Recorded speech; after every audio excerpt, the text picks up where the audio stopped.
Alright, you chose it, and here it is. Never really had any history with this game until now. This is the MMO Grinder, and it's time to look at Hellgate, London.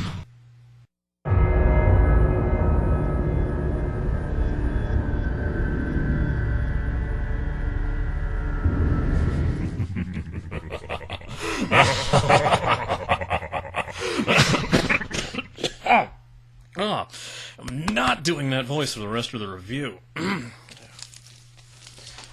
What was I thinking?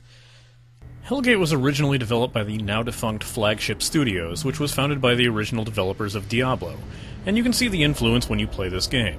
The game was tossed around to several publishers, including Namco Bandai, EA, and finally landing in the hands of Hanbitsoft before Flagship sank, and Hanbitsoft took over the rights. The current publisher of the game in the global market of North America and Europe is a company called T3 Entertainment, with the Korean servers being published by Play Rohan.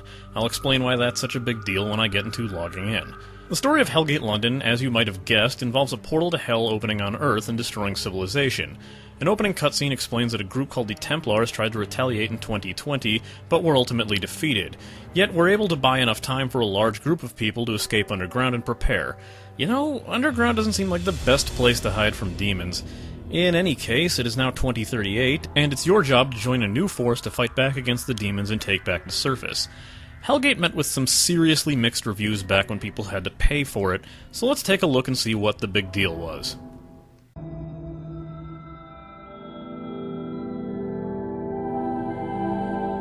I'm a bit torn on the graphics. Character models look okay.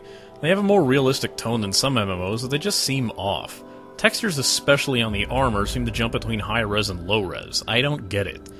Environments are a severe downside. Sure, I know this world is a post-apocalyptic wasteland, but while certainly fitting of that setting, the graphics seem very muddy and repetitive.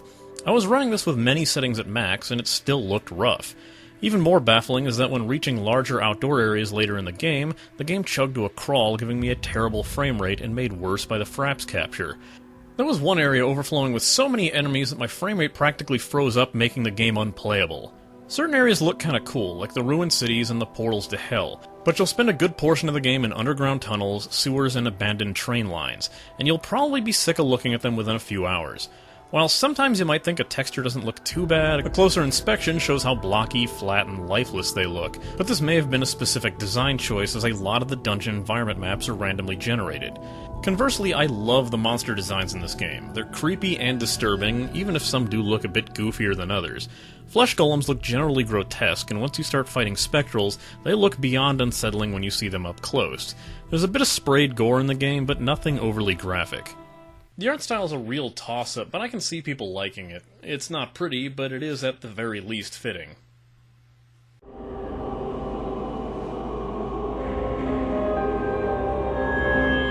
This is another game that relies more on a haunting atmosphere than any real musically driven score. Sure, there's music, it's mostly orchestral, sometimes given a heavy techno beat or a bit of electric guitar, and it's pretty damn good, but like Eden Eternal and other 3D MMOs, the music plays for a bit and just stops. When it does play, it's usually just a very haunting score, almost building up to the inevitable silence and the creepy background sounds. Speaking of, this game features some fantastic sound work. Depending on your class, the most you'll normally hear is your gunshots or sword slashes, but there are plenty of demonic growls, undead moans, creature shrieks, and skittering to put you on edge. There's even a bit of startling to be had when certain creatures like the Fellboars spawn in with a shriek and a plume of flames. If that wasn't enough, outdoor dungeons are usually punctuated with the sounds of distant gunfire and people screaming or children crying, making you realize that you may not be fighting this war alone, but you sure as hell aren't on the winning side. The game loves its some music stings, and you'll hear them most often when turning in quests or completing them. When completing a lot of quests in a row, you'll be bombarded by the same stings over and over, so be prepared for that. The NPCs also feature a bit of voice work, and I find a lot of it generally amusing, especially the drunkard in Charing Cross and the shopkeeper in Oxford Station. Shuttlecock? Shuttlecock. What an awesome word! I wish I sold shuttlecock, whatever the it is. You bear a striking resemblance to the average Antarctica penguin. I need money for booze and prostitutes. Hurry up with a goodbye already. I'm rapidly losing consciousness.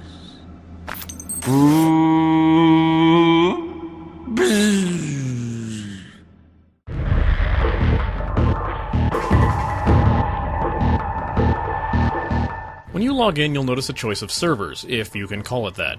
It's a drop-down menu that reads T3 Fun with a choice of Play Rohan. Since I'll be linking to T3 Fun, as that's the one I'm playing on, just choose that one unless you did sign up for Play Rohan for some reason.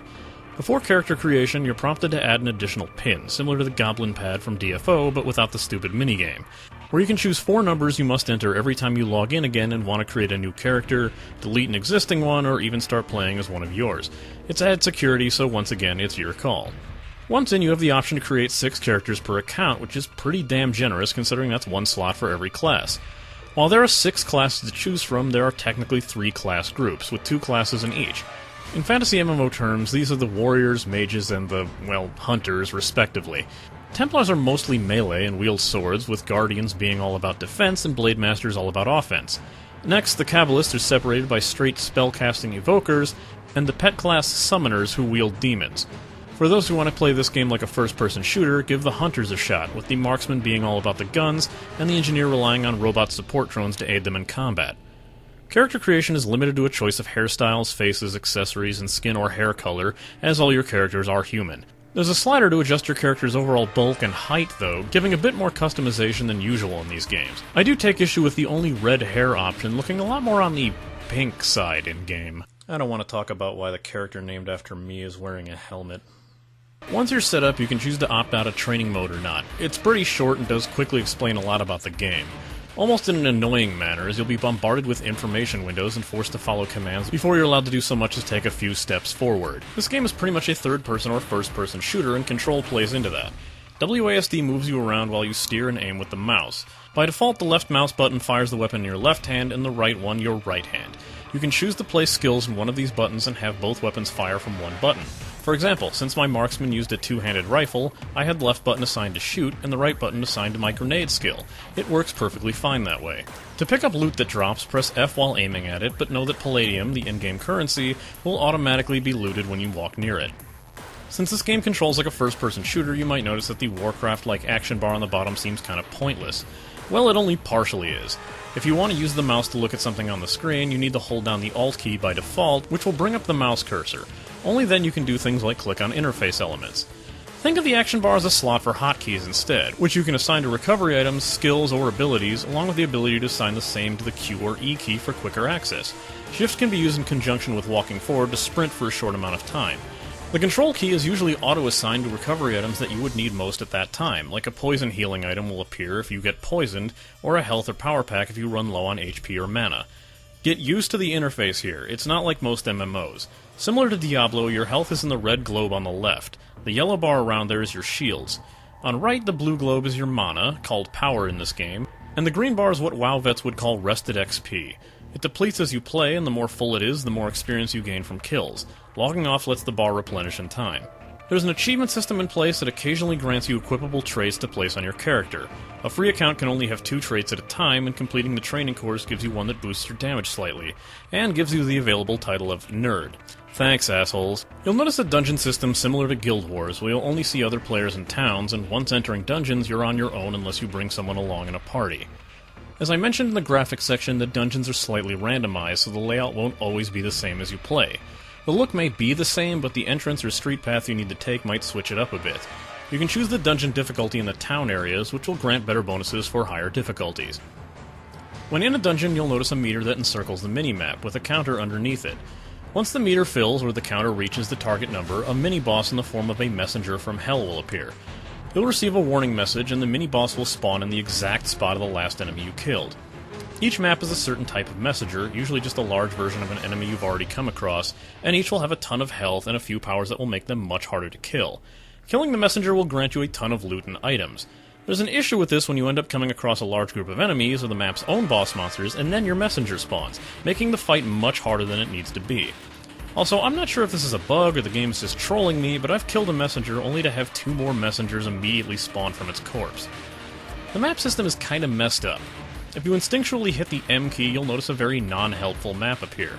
This map only lets you know what area leads to what area, but it does inform you what quests are available where, so it's at least worth that. If you want the kind of map you'd expect to see, you'd need to hit the Tab key to move the map to the center of the screen. If you can imagine, it's not the most ideal place for a map in a first-person shooter, but if there's nothing to fight, you can at least find your way around. Make sure to hit it twice as Tab cycles through the mini-map, center map, and no-map options. The maps may feature bonus areas in the form of passageways or Hellgates. Although the latter are often tied in with quests, you may see one at random. These usually just contain bonus enemies or rooms full of treasure, and it's entirely up to you if you wish to clear them out. There are two types of quests in the game, regular and story. Regular quests are yellow exclamation marks and usually consist of an NPC asking you to retrieve items, kill enemies, or even just explore most of a dungeon. Story quests are what will further the game along, and avoiding them will leave you with nowhere to go after a while.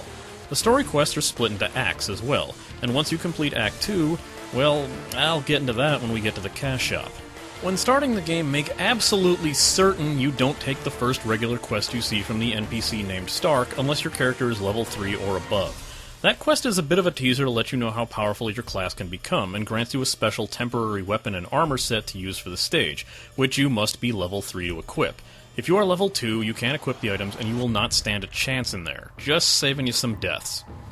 Speaking of death, the penalty in this game is kind of a slap on the wrist. You have a mere few seconds of a death penalty to deal with, and you can choose to res where you died for a small fee, start back at the closest station, or if you have a resurrection scroll, revive for no penalty at all. You get a few at the start of the game, and the rest must be bought in the cash shop, with the exception of a daily quest that grants you 2 every day. You can exit a dungeon in 3 ways. First, by heading to the exit, second by using your recall ability that is defaulted to the 0 key, and finally by using a personal recall device that will not only port you back to the nearest station, but create a return portal that will take you back to where you last used the device. It's perfect for offloading gear or making quick upgrades. The personal recalls drop quite often, or you can buy them in the in-game stores. There's a small task that the game refers to as a mini-game that involves the 3 icons in the corner of your screen. For example, you may see a sun, a helmet, and a gun. Mouse over to see what you need to do. In this case, kill 6 spectral monsters, loot 3 armor pieces, and 1 gun. Complete the task and you'll get some free loot. Make sure to check your in-game mail as you play. You can reach it by clicking the envelope icon over there. What, you don't see it? Right here. See? Very convenient.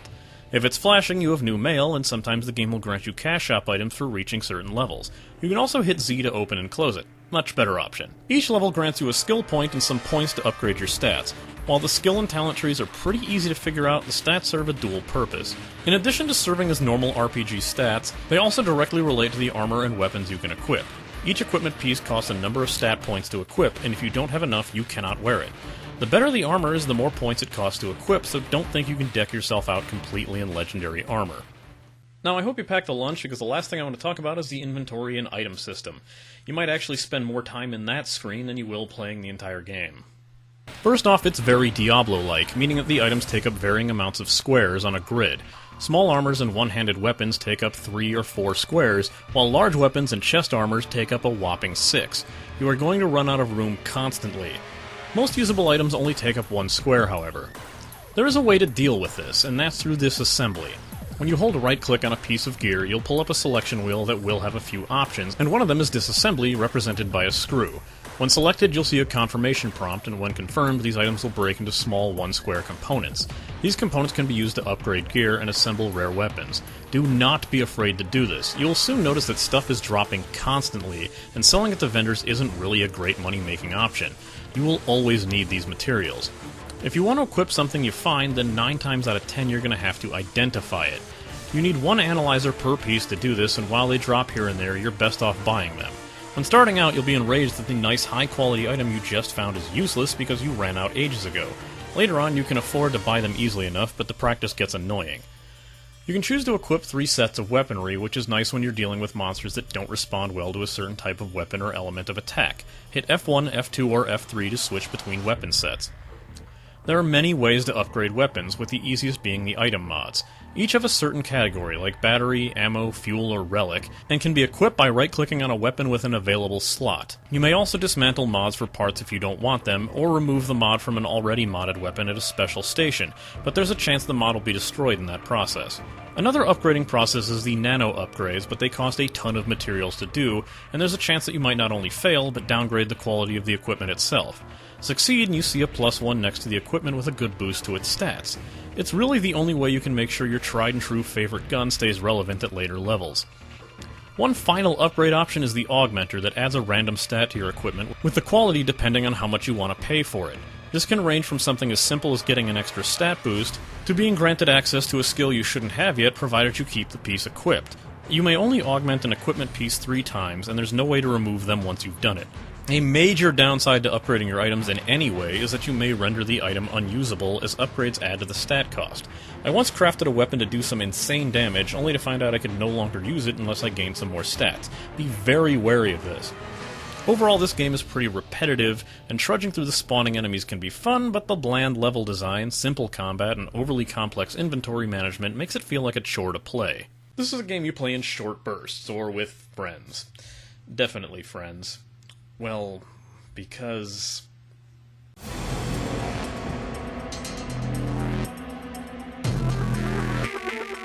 This game is quiet. Too quiet. It's not nearly as quiet as Myst, but you'll probably notice that not a lot of chatter goes on. The most talkative channel, if you can call it that, is simply named Chat and will appear in a dark orange text. To access this channel, type /chat. You'll notice that a lot of the time it's staffed by gold spammers, but occasionally you'll see conversations happening in there, even if it's usually just people selling their items, looking to buy, or asking questions about the game. The chat filter is kind of broken. Not nearly as bad as Luna, but it's still questionable. The word ass is not only blocked, but it's removed from words like class, passageway, and assembly. Yet the game's NPCs themselves say and write the word shit, and shit is permissible. Yeah, that makes sense. I always thought there was some sort of curse hierarchy. Shit's broke, man. There's occasions that talking actually does break out, but I'm not sure what to make of it. The community is friendly enough. It's just, well... Okay, I'm gonna say it now. I've been putting it off for so many videos already. What is with the stipulations against World of Warcraft? Why does a mere mention of the game make so many people angry? I had to deal with someone flipping their shit and hurling weak insults at me just because I made a WoW comparison. I've seen similar shit happen in Lotro, Guild Wars, and I wanted to bring it up as far back as the intro episode. The game exists. Why is this so hard to accept? It was yet another case of an MMO player who thought they knew everything that made me include this. One of those helpful types who isn't really helping out of the kindness of their heart, but because they want to feel like they're important in some position of power. However, the minute you call them out on it, their mask peels and they become just as terrible as any other jerk. It's sad to see how many others actually fall for their kind of shit. This is the second MMO in a row that this kind of thing has happened to me. I am not impressed by this. Can't these dipshits just calm the hell down for like half a second? The game has PvP arenas too, but I've never seen anyone actually playing in them. Like I said, this game is dead an awful lot. For the most part, you can go this MMO solo, because like Myst, it was designed single-player with the ideal of being able to incorporate more people if you want. I hear there are bonuses to getting people into parties with you, and the dungeon difficulty scales to back that up, but I honestly see no need for it besides having people to keep you company. Even actively searching, I didn't once find a party to join. The one time someone actually did invite me, it was because they thought I was someone else and left the party immediately. If you want to play multiplayer, bring some people you know along.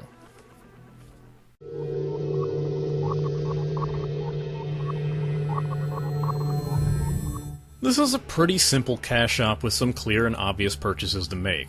Like Lotro, you can't access this whole game unless you pay for it. Once you complete the second act and witness the Meet the Father cutscene, you'll find that all your quests ask you to head to an area beyond Waterloo Bridge Passageway, yet the gate will not open for you. This ends up being the most asked question in Hellgate, and is the equivalent of the Warcraft Baron's Chat favorite, "Where is Mancrick's wife?" If you want to continue, you'll have to purchase the Act 3 ticket, which luckily comes pretty cheap at $4, aka 4,000 T-coins. You can also purchase the expansion Hellgate Tokyo for 2,000 T-coins. Really not bad for the content involved. If you like the game, you'll have to buy it, but at least they aren't making the purchase unreasonable. If you are that cheap, people seem to be buying the tickets and selling them in the marketplace for roughly 500,000 palladium, so you can always grind the money for it instead. Buying one ticket will unlock access for all characters across your account.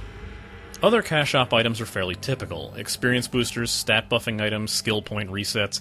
It's pretty much the norm. You can buy more resurrection scrolls, but they are given away for free in the amount of 2 every day if you bother to travel back to Greenwich headquarters. You'll notice pretty early on that you don't really get nearly as many skill points as you'd want to make any progress in your skill tree. You can actually buy skill points in this game, but they run $5 a pop.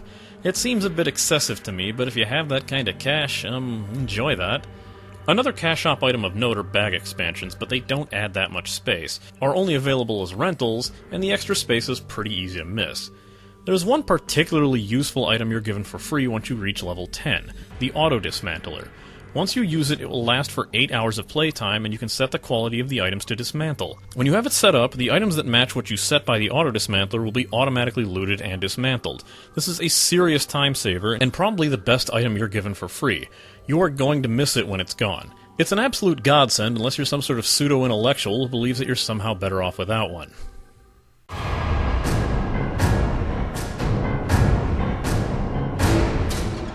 I had a lot of fun mowing down demons with Gatling guns, but I can't see myself continuing to play this. While it's an interesting departure from the standard MMO fare, it's not something I was able to play for a good period of time without getting bored or annoyed by it. I actually breathed a sigh of relief when I reached the part where I was unable to continue forward. Still, it's a pretty interesting game and worth checking out if you like Diablo or even Borderlands. Here's my final rating. If you're looking for a change of pace, this is the game to try. As far as I know, there aren't too many quest-based shooter MMOs, and it works fine as a game to play alone or with friends. Like Lotro, if you want to keep going in this game, you will have to pay for it, unless of course you grind the money to buy it in-game, but they could always end up stopping that feature. Luckily, most items, while rentals, come at a pretty cheap price. An Auto Dismantler is a major time and frustration saver, so if there's anything you may want to drop cash on, it's that. As I said, you may spend more time futzing with the inventory system than actually playing the game, and if that's something that would get on your nerves, stay far away from this game. The levels and gameplay are pretty bland and repetitive, so be wary of that. The use of holding the Alt key to access mouse features is a bit of a necessary pain, but there's a lot more clunkiness to this interface that makes it more of a chore to play than it should be. These simple annoyances might keep you from wanting to play for more than an hour at a time. Stay tuned for next time when I'll... You know what? Let me check something real quick. Alright, Rusty Hearts. Speaking of upcoming episodes, there's a poll now available on mmogrinder.net in which I've listed 10 games you can vote on. Also, remember to check out MMO Grinder on Facebook and Twitter.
League of Legends is going to win this, isn't it? I really shouldn't have put that on there. Alright, you chose it, and here it is. I've never really had any history with this game until now. This is the MMO Grinder, and it's time to look at Hellgate, London. Were you not deployed